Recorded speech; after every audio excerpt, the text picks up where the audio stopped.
दोस्तों आज का वीडियो बहुत ही धमाकेदार है क्योंकि आज की वीडियो में आप देखेंगे भाजपा के प्रवक्ता शहजाद पूनावाला की जमकर बैंड बजी है। जी हाँ दोस्तों, भाजपा का प्रवक्ता शहजाद पूनावाला आज तो कुछ बोल भी नहीं पाया, बस मिमिया के रह गया पूरे शो में। दोस्तों शो में कांग्रेस के प्रवक्ता अतुल लोंडे पाटिल और वरिष्ठ पत्रकार आशुतोष ने भाजपा के प्रवक्ता को अच्छे से धूल चटाई है। तो बने रहिए इस शानदार वीडियो में अंत तक। वीडियो पसंद आए तो वीडियो को लाइक और चैनल को सब्सक्राइब करना ना भूले।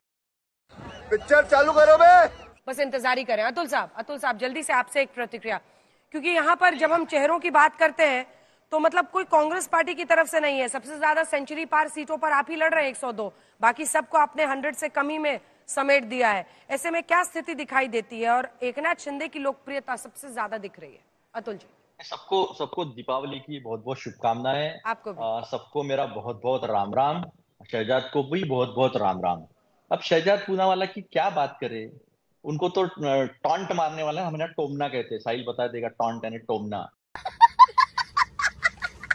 तो उन्होंने कह दिया, लेकिन उन्होंने ये नहीं बताया कि इकबाल मिर्ची के साथ वाले प्रफुल्ल पटेल की 151 करोड़ की प्रॉपर्टी, केवल प्रॉपर्टी नहीं छोड़ी, तो उन्होंने सांसद भी बना दिया।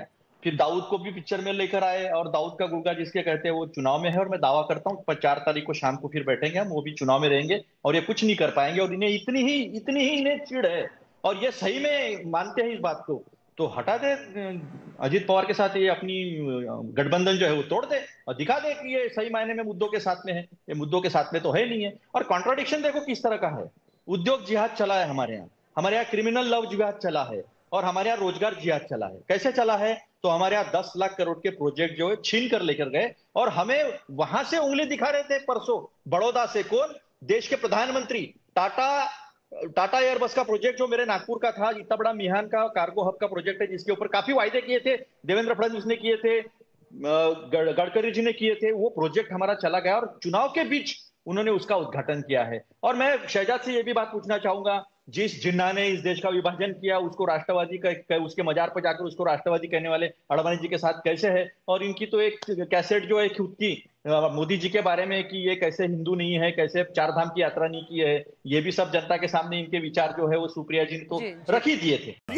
ये भगवान क्या जुल्म है। तो मुझे एक बात समझ में नहीं आती कि 2.5 करोड़ लाडली बहना को अगर ये 1,500 रुपए देने की नौबत है 7.5 साल की इनकी सत्ता के बावजूद, तो 13 करोड़ की जनता में कम से कम 2.5 करोड़ इंटू 4, यानी एक परिवार को 4 सदस्य 4 यूनिट में गिना, एक यूनिट को 4 सदस्यों में गिना जाए तो समझ लो 10 करोड़ जनता को तो इन्होंने गरीब करके रखा है।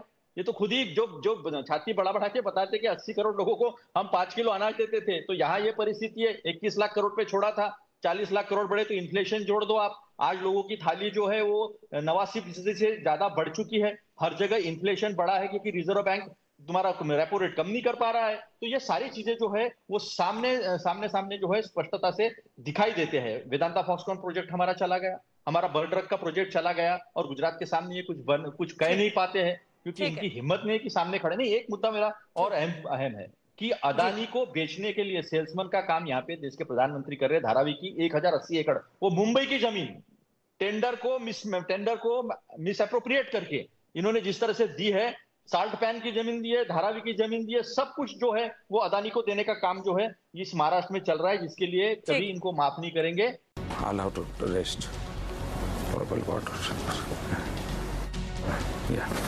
इतना छोटा पहले कभी नहीं हुआ होगा। अडवाणी का जवाब दे, इकबाल मिर्ची का जवाब दे। सांसद बना दिया है प्रफुल्ल पटेल को, और उनकी जमीन जो उनका बिल्डिंग है सीजीआई वो भी छोड़ दिया है, निकाल दिया। शहजाद जी रुक जाइए, अभी सारे सवाल इकट्ठा हो रहे हैं, एक साथ जवाब दीजिएगा। अब आशुतोष जी आपको क्या समझ में आ रहा है जब ये सारा डेटा आप देखें? सबसे स्ट्राइकिंग डेटा आपके लिए क्या है? नहीं, मुझे तो एक बात को हैरानी होती काफी कि अगर मुख्यमंत्री जी पॉपुलर हैं तो 51% लोग क्यों कह रहे हैं कि भाई बदलाव जरूरी है।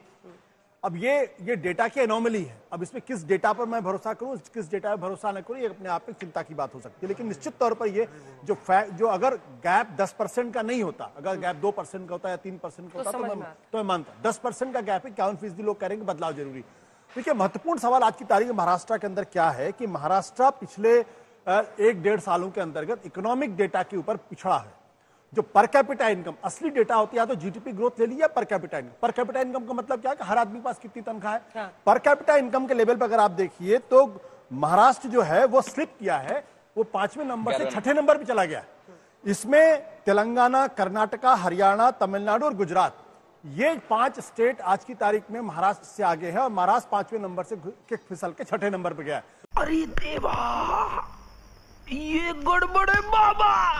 अगर ये कोई किसी तरीके की बात करता है तो पर कैपिटा पर कोई वोट करता है इस कंट्री नहीं, पर कैपिटा मतलब हमारी आय कितनी घटी कितनी बढ़ी, बहुत तो मैं समझ रही हूँ। मैं ये कह रहा हूँ, अगर आप भी राजनीति लंबे वक्त से कवर कर रहे हैं, as a journalist, as a politician, क्या ये वोट के इश्यूज होते हैं? आदमी के आज की तारीख में क्या है, महंगाई बढ़ रही है, बेरोजगारी आपने देखा सबसे ऊपर है।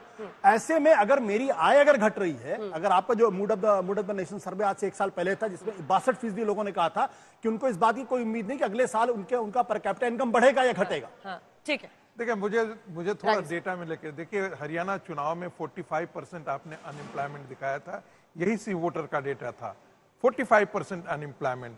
दूसरी बात, हरियाणा चुनाव के अंदर विधानसभा के अंदर देखा था 27% सेटिस्फाइड दिखाई दिए, यहां पर 51% सेटिस्फाइड दिखाई दे रहे हैं और अनएम्प्लॉयमेंट जो है वो 25% है।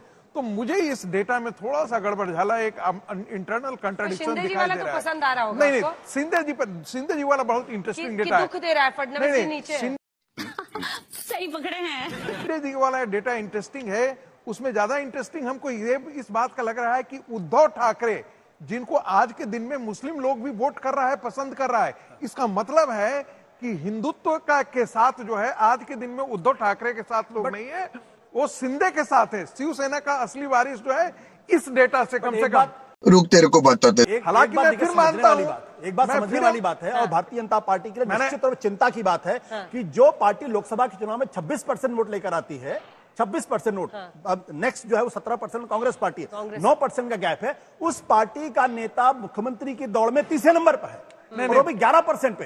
ये तो बीजेपी को सोचना पड़ेगा कि शिंदे के साथ जाने से फायदा है या अपनी पार्टी डुबो रहे अपने नेता को, जिन्होंने शहजाद जी ऐसा लग रहा था ये प्रेडिक्टेबल क्वेश्चन ही था आपके लिए, लेकिन मैं लास्ट में आपके पास आऊंगी। ब्रिजमोहन जी, आनंद जी की आज बातचीत जो लगी, मुझे लगा हरियाणा चुनाव में जो एग्जिट पोल के दरमियान जिस प्रकार की भाषा, जिस प्रकार के सेंटेंस, वाक्यांश बोल रहे थे, लगभग उसी चीज को दोहरा रहे थे। आनंद जी, आप अपने उद्धव ठाकरे को समझाइए। अच्छा, हमको सिखा रिया है। अभी भी समझाइए, अभी भी वक्त है उनके लिए।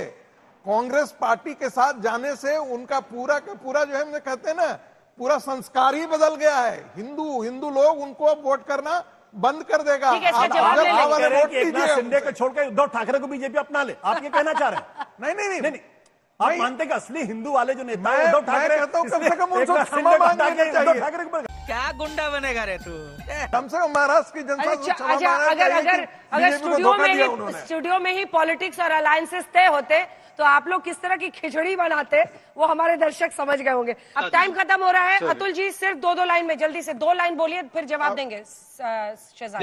अंजना जी, ये तो बड़ा अन्याय है। अभद्र युति है ना, अभद्र युति जो ऑडियो नीचे कर दीजिए। अभी सामने गजब बेइज्जती है। सामने दिख गया, अभद्र युति का सामने दिख गया, ब्रजमोहन जी क्या कह रहे हैं और शहजाद जी क्या कह रहे हैं। तो शहजाद जी बटेंगे तो कटेंगे किसके हाथ से? तो अदानी के हाथ से कटेंगे, ये महाराष्ट्र की जनता जानती है और लोकसभा में दिखा दिया है। और दूसरी बात, हर बार एनालिसिस में 27% दिखाते हो आप बीजेपी को और 17% कांग्रेस को। तो कांग्रेस 17 सीटें लड़ी थी और 11 सीटें कांग्रेस से ज्यादा बीजेपी लड़ी थी। और बीजेपी को हमने विदर्भ में और मराठवाड़ा में, पश्चिम महाराष्ट्र में धूल चटाई थी। और आज तो सीएसडीएस का सर्वे साहिल ने मराठी में किया है, उसमें उन्होंने बताया है कि मराठवाड़ा और पश्चिम महाराष्ट्र और विदर्भ तीनों जगह आज के तारीख में उनके खुद के सर्वे में पीछे चल रहा है। शहजाद जल्दी से जवाब दीजिए। वो देख सबकी बातों